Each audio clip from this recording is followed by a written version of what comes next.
Continuamos en este ciclo de entrevistas de la agencia de noticias DERF de www.derf.com.ar. Estamos en vivo por la señal de Canal 5 Santa Fe. Vamos a hablar un poquito de lo que está pasando, a ver si logramos entenderlo. Tenemos de invitada a la licenciada en Economía María Eva Bellini. La saludamos, Eva. Gracias por visitarnos. Gracias a ustedes.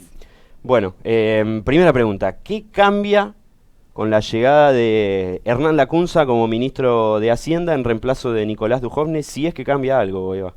Bueno, en principio ayer se esperaba otros anuncios para sectores que no fueron incluidos en el paquete de medidas de la semana pasada. Sin embargo, hasta ahora eso no ocurrió.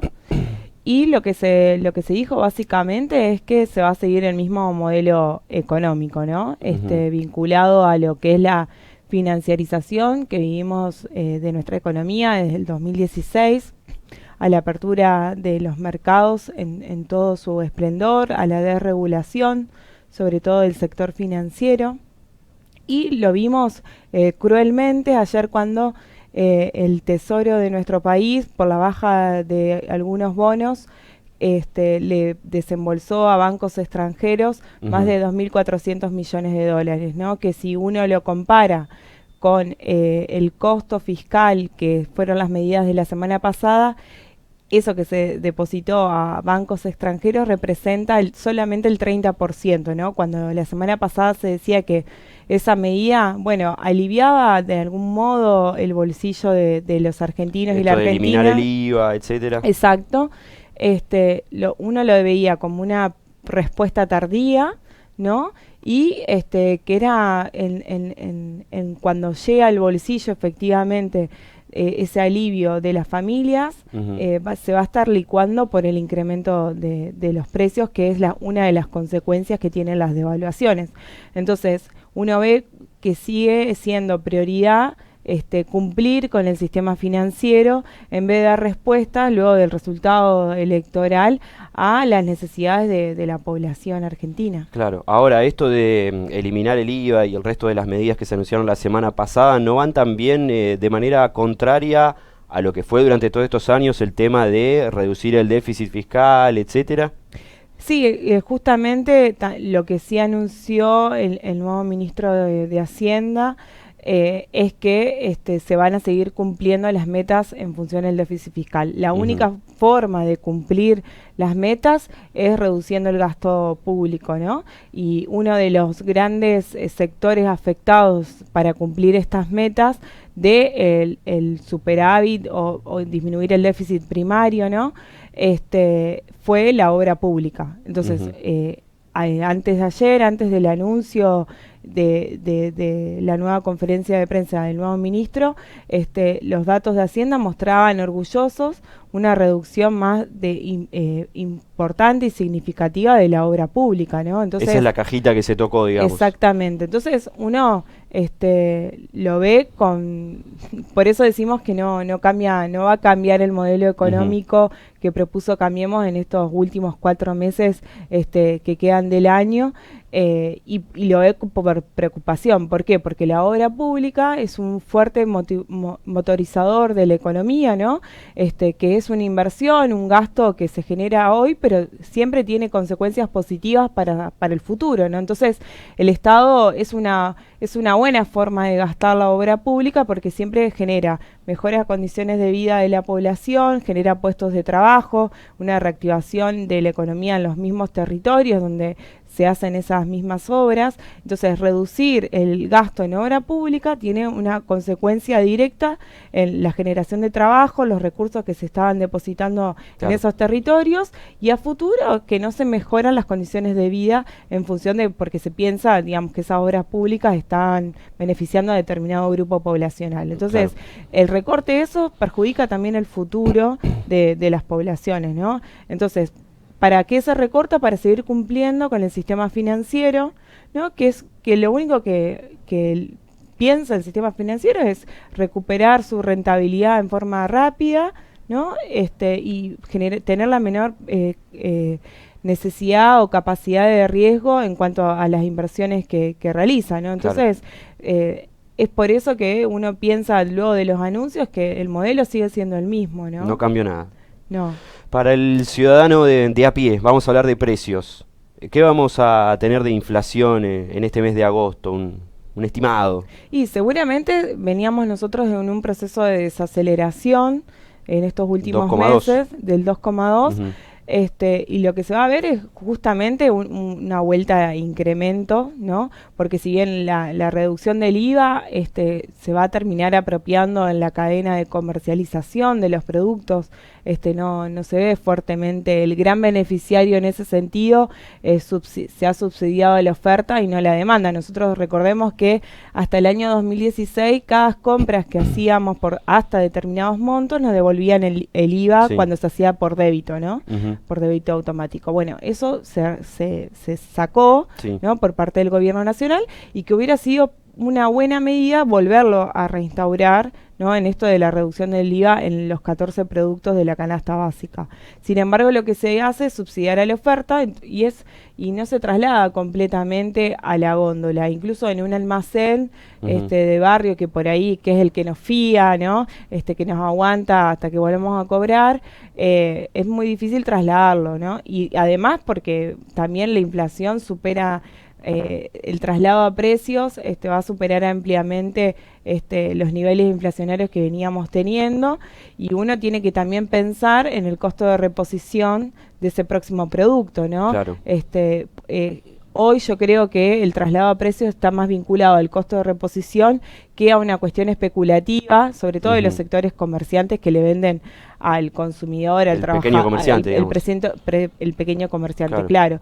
Porque si no, digamos, la caída del consumo ya viene una caída de hace un año y medio, la caída del consumo, no vendés, ¿no? Si trasladás el 100% para seguir manteniendo tu margen de ganancia. Claro. Hoy Sin embargo, en los supermercados ya bueno, se empiezan los a ver locuras. supermercados tienen otra condición, ¿no? Tienen una espalda financiera, no es lo mismo los supermercados de grande superficie que el almacén del barrio, ¿no? Claro. Su poder de espalda y de financiamiento, en ese sentido, su capacidad de estoqueo, no Claro. es lo mismo. Claro, pero el supermercado va a subir aunque hayan eliminado el IVA, digo, yo estoy viendo 10%. No, claramente, por eso, digamos, la eliminación del IVA no se va a ver que los precios no van a aumentar, incluso de esos mismos, estos 14 productos de la canasta básica. ¿Y quién Al se está contrario. quedando eso, Eva? ¿El Y supermercado? bueno, el supermercado, parte del supermercado y parte de los sectores financieros, ¿no? Como dije antes, ayer le pagamos 2.400 millones de dólares cash Ujú.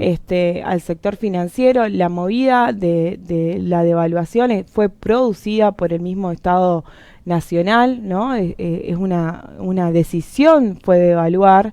Nosotros el lunes nos levantamos con ¿Una decisión económica o política? las dos cosas, ¿no? Ujú. Porque todas las decisiones, la economía es política, ¿no? La última decisión en términos económicos siempre la tiene la política, ¿no?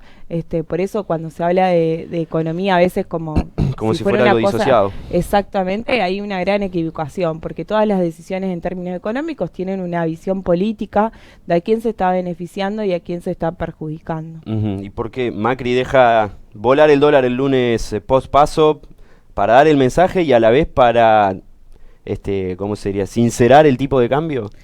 Más que sincerar, yo creo que fue una cuestión disciplinadora. El miedo, nosotros lo sufrimos los argentinos, no quiero comparar, ¿no? Pero en otras épocas, y el miedo es disciplinador.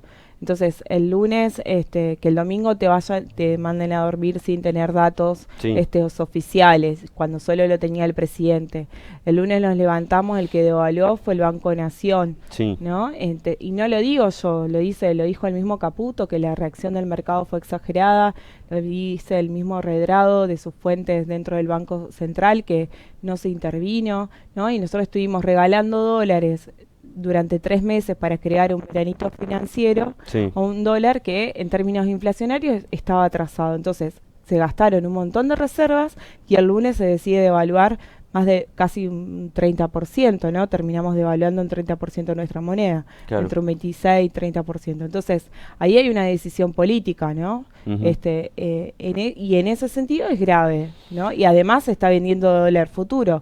Los que compraron dólar futuro hasta la semana anterior de la devaluación, con la devaluación ya ganaron. Ujú. No tengo el dato de hoy miércoles que estamos en vivo, pero ayer se vendieron algo así como 280 millones de dólares y todos los días un puchito más, un puchito más. ¿Tenemos las reservas para bancar eso? Bueno, hoy estaba leyendo uno de Centros de Estudios Colegas, del CESO, que dirige Andrés Haciaín. Sí. Bueno, ellos plantean 4 escenarios, ¿no? Donde estamos muy atados a los nuevos depósitos que vuelva a depositar el Fondo Monetario Internacional las primeras semanas de septiembre, los 5.400 millones de dólares. Sin eso va a ser muy difícil llegar a diciembre, y aparte porque, vuelvo a decir, porque uno dice el mismo modelo económico, porque a las cerealeras, a los 10 grupos de grandes exportadores de la Argentina no se le está obligando a liquidar los dólares, es una de las desregulaciones de nuestro sistema de comercio exterior que también se desreguló, ¿no? Entonces hoy pueden tener y especular con lo poco que se liquida de las exportaciones. Está vinculado al proceso productivo y nada más, ¿no? El resto lo pueden tener infinitos años en el exterior. Claro. A esos dólares. Entonces, nosotros no le estamos regulando a la entrada de capitales especulativos a permanecer determinado tiempo. Pueden entrar y salir cuando quieren, cuando antes había una regulación de que permanezcan en la Argentina durante un año, ¿no? Entonces, todo eso nos desprotege, nos genera muchísima más vulnerabilidad.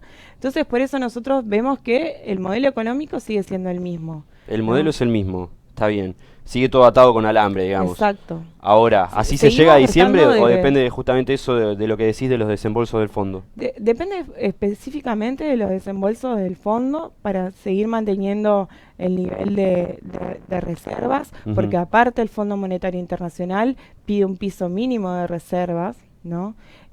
Y seguimos dependiendo de que los swap que teníamos con China y otros países sigan permaneciendo, claro, ¿no?